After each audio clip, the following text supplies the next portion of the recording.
Shlomit Nir was barely 20 years old at the time and was already participating in her second Olympic Games after those of Mexico in 1968. It was my first time in Germany, and actually my mother came from Germany. She was from Dortmund, and she came just before the war to Israel. But her parents got killed in the Holocaust. Coming to Munich, it was very, very special. You felt that the German people wants to show the world that Germany has changed. The swimmer was one of two women in the Israeli delegation to the 1972 Munich Olympics, along with sprinter Esther Roth, a delegation of 22 people made up of athletes, coaches, and referees. The Israeli delegation was on the opposite place of this village. We went actually without security guard, not from Israel, and of course not there. Nobody thought that something will happen. And yet, during the second week of the Games, at dawn on September 5th, 8 terrorists from the Palestinian group Black September entered the Olympic Village and headed directly for the Israeli delegation's accommodation. When I got up in the morning, I went out of my room, and the woman that works in the dormitory, she calls me, and she said, "Come to the window, come and look to the window." She didn't speak very good English, but she could say, "Terror." I understood that something happened. The 2 female Israeli athletes, who were not in the same building as the men, watched helplessly from their bedroom window as the hostages were taken. It's about 8 a.m. 2 members of the Israeli delegation have already been executed. The terrorists are now demanding the release of more than 200 Palestinian prisoners in exchange for the lives of the 9 sportsmen they are holding. So the last picture that we saw, 2 helicopters were landing there, and we saw they were tied to each other, blindfold, and 5 was going to one helicopter and another 4 went to the other helicopter. And that was the last picture of us showing our friends. If the German authorities agreed to the request of Black September to provide them with a plane to fly to Egypt from a military airbase, it is because they had a plan.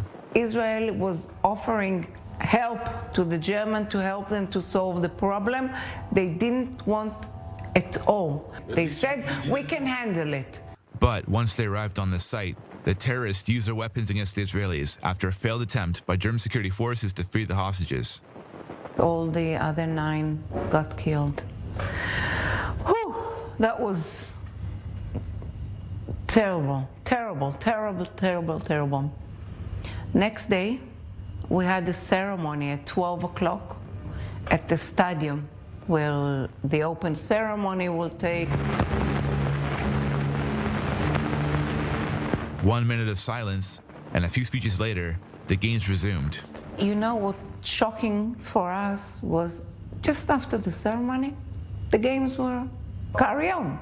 How come we just had 11 of our athletes, our dearest, got killed? I was upset. The day after we went on the plane, and 11 coffin in our plane. That was really, really such a bad experience. When I arrived at the airport to receive Yossi's body, that's when I realized that 11 members of the delegation had been killed. The Germans were not even able to save one of them. Ilana Romano lost her husband and father of her 3 daughters in this massacre. Weightlifter Yosef Romano was indeed one of the 2 Israelis who was executed in the Olympic Village.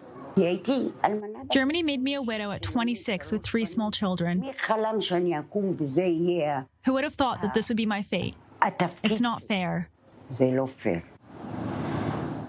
For 50 years, this widow has dedicated her life to the memory of her husband.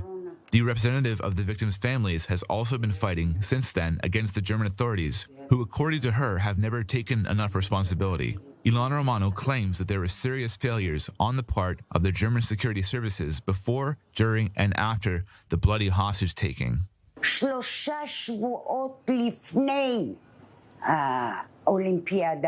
3 weeks before the beginning of the Olympic Games, Germany had received information from Lebanon that an attack could take place, but did nothing about it. At the airport, after the failed rescue operation, the German Minister of the Interior, Genscher, who was on the premise, immediately told everyone not to take responsibility, that the Germans were not guilty. The representative of the German police even added that it was the Israelis who imported their war into Germany. What a nerve. According to Ilana, the families of the victims did not receive enough compensation from Germany either. For 50 years, Germany has not respected us, and the Germans have been lying to us. Today, they claim to want to take their responsibility, but I'm waiting to see. They also want to set up a commission of inquiry, but where were they for 50 years?